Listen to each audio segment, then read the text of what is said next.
some stuff here.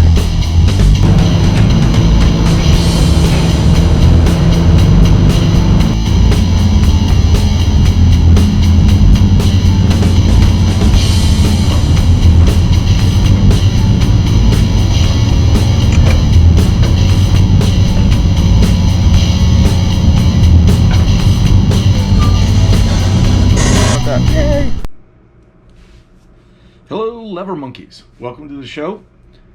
Today it's Q&A day. So if you haven't noticed, I've rebranded the channel. It's now the Lever Monkey channel. So now you know where I am, what I am, and I've also added a custom link. So now you can find me at YouTube/C/the Lever Monkey. So I'll put a link in there. You guys can find that easy enough. So we'll get on with questions. All right, Brian Gardner, or Gardner. I was wondering how you got the YouTube name. Where you were you in the 101st? And this is one of the reasons I'm changing the name of the channel. I got the name Cat 101st is a gaming tag that I've had for years, since 1999 or 2000. I was playing Jane's Longbow 2 with a group of guys, one of which was a actual 101st pilot, flew transport helicopters, and he was one of the guys. He's the guy that gave me the name Cat, and his group was the 101st because he flew in the 101st, not airborne, but I forget what it was, a heavy lift, or I think it was 105 or something like that. But anyways, that's how I got the name. I wasn't in the military. My dad was in the Air Force. I've said that before. Most of my uncle was in the Air Force. My grandfather was an aeronautical engineer. So I got the utmost respect for the guys in the military that serve. I'm not out to claim that I ever was. So that should answer that question.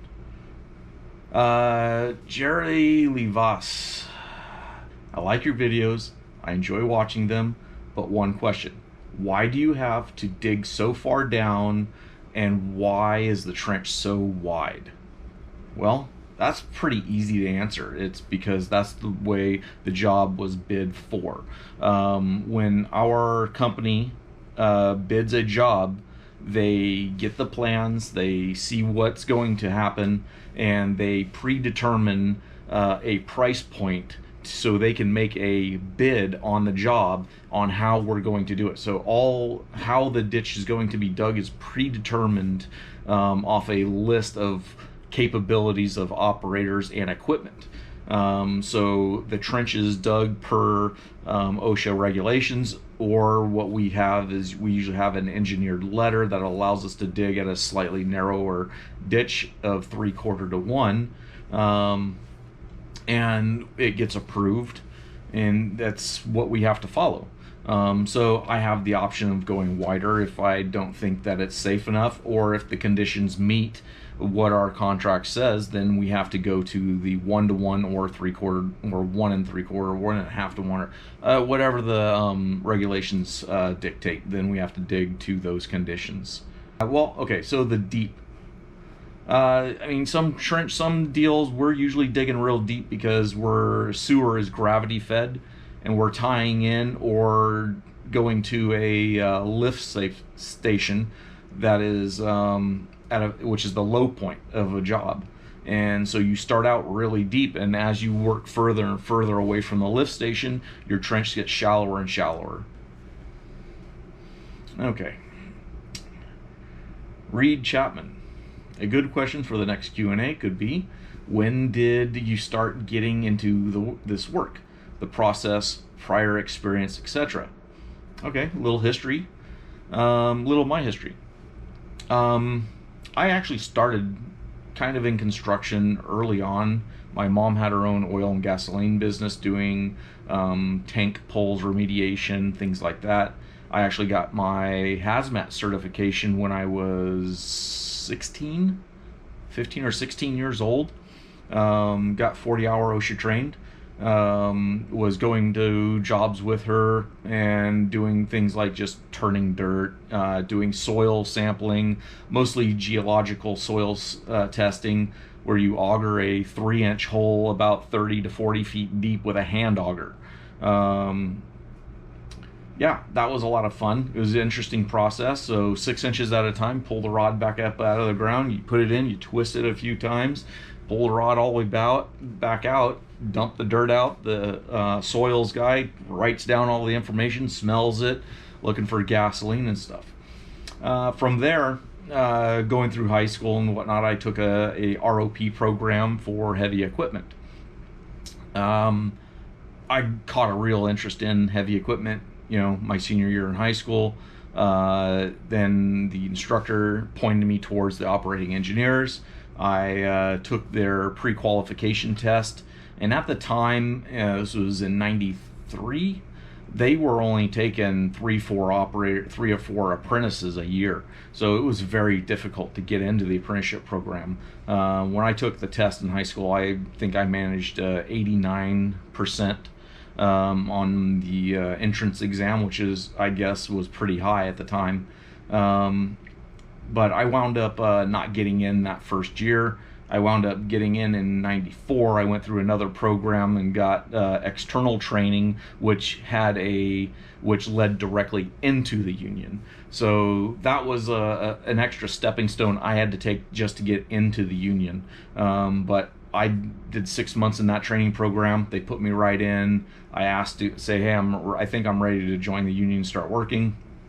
They put me right into the union, paid my initiation fee, and went right to work. They put me out on a job. And one of the funny things was I was running a 631C conventional scraper. So all through training, they always tell you, don't ever back up a scraper. You're not supposed to back up a scraper. Never do it. First thing they did is they stuck me on a damn scraper and told me to back it up.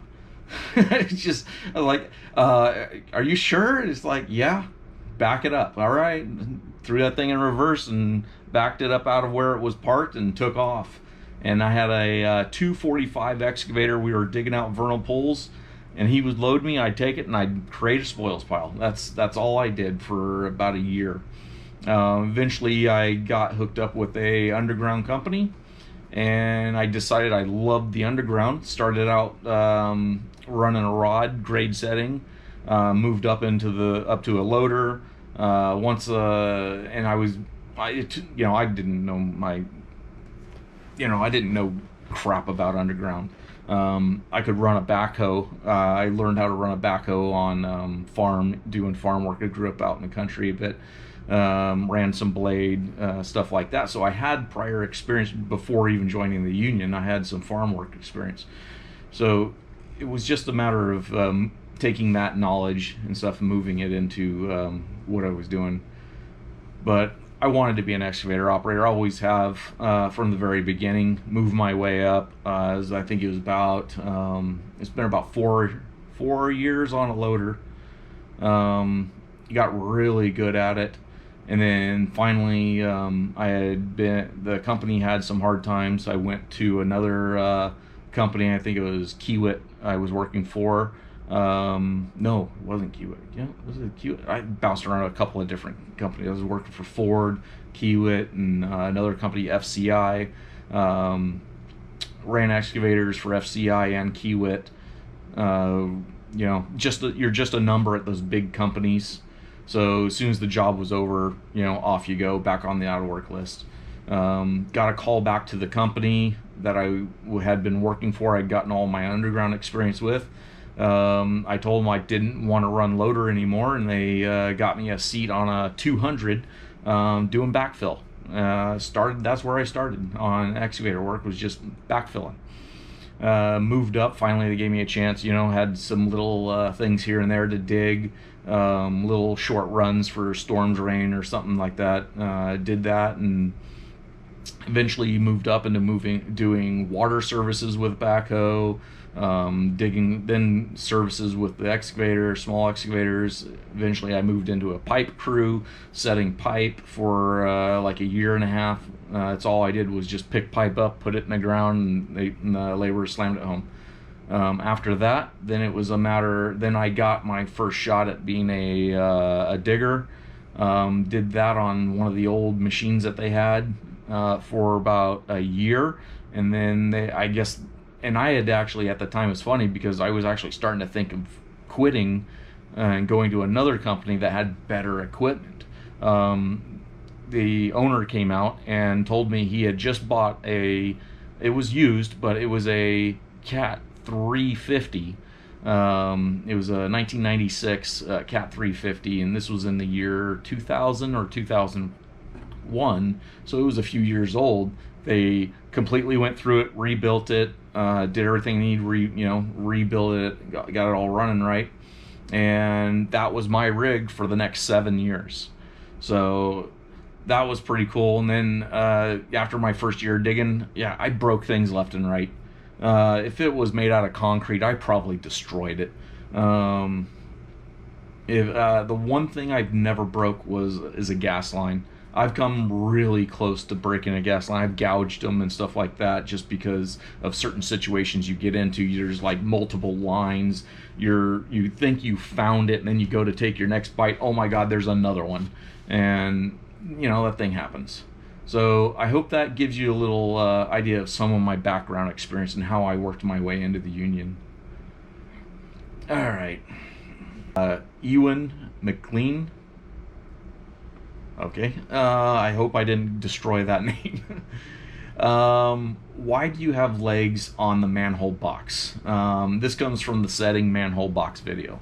So you can see that there's the box, there's V cutouts, and then it's got little stub legs on it. The stub legs on it, basically, because you're allowed to have up to 3 feet of space underneath from the bottom of the box to grade in certain conditions. Our conditions that we had, it met those rules, and we were able to drop it in there with a feet on it, which kept it high enough. We had 24-inch water lines, so we needed the extra elevation to get the pipe under the box or through those cutouts. Because if the box was sitting all the way down on the ground, the pipe would hit the V cutouts in it, and that wasn't any good. So you put the legs on it, elevates it, gives you more room to work. All right, now on to Ethan Teal. How much do journeyman operators make in the operating engineers local 3? So I went a little beyond journeyman. I'll put a few links down below to the documents that I got all this information from. So apprentices, quick run through on the apprenticeship program. First step is 2105, second step 2297, third step is 2488, fourth step is 2680, fifth step is 3254. After that, you journey out into whatever classification you're going to go into. So because there's so many classifications and everything, I'm going to just talk about the underground portion, or hydraulic excavators and loaders. So group 2 classification, which is what I'm dispatched as a hydraulic excavator. Okay, group 2, there's 7 classifications, involve cranes and other things. But for hydraulic excavators, 3.5 cubic yards up to 7 cubic yard bucket. For this year of 6/28/21, area 1 pays 52.69. Area 2, like Bay Area and mountains, certain mountain areas, is 54.69. So there's a $2 difference between area 1 and area 2. So next year, the master agreement has us moving up another $2.80 an hour. So next year it'll be $255.49 for area 1. Moving on to group 3, which is your standard 3.5 cubic yards and smaller, which is basically covers almost the majority of excavators. Which area 1 is 51.21, area 2 is 53.21. Then we go down to Group 4, which is what the loader classification lands under, with a 4 cubic yards and under bucket size, which is, again, the majority of loaders that you'll find on a excavating job. Area 1, 49.83. Area 2 is 51.83. So those are the pay scales from, if you're dispatched from the local 3 operating engineers for underground work. Yeah, there's a bunch of other stuff in here for foremans and whatnot, but since we're lever monkeys, that's what I'm talking about. All right, so I get paid a little more than that. The company's gracious enough to find it fit that I'm worth a little more than the next guy, so they pay me a little extra money. It's nice. We have benefits, parties, and other things that happen within the company. They just had a out of COVID party, so they put on a barbecue, had hot dogs and all kinds of stuff. Unfortunately, my crew, we got stuck working. We have an emergency kind of situation where we have to be off the road by this weekend, and for the 4th of July weekend, and today is the 30th. And we've only got 2 days left to finish getting off the street. More of that will come in videos later. I don't know when I'm gonna get those videos out for this current project I'm on. It's so much. I've gathered so much video. It's kind of hard to sort through it all and make a half-hour video out of it.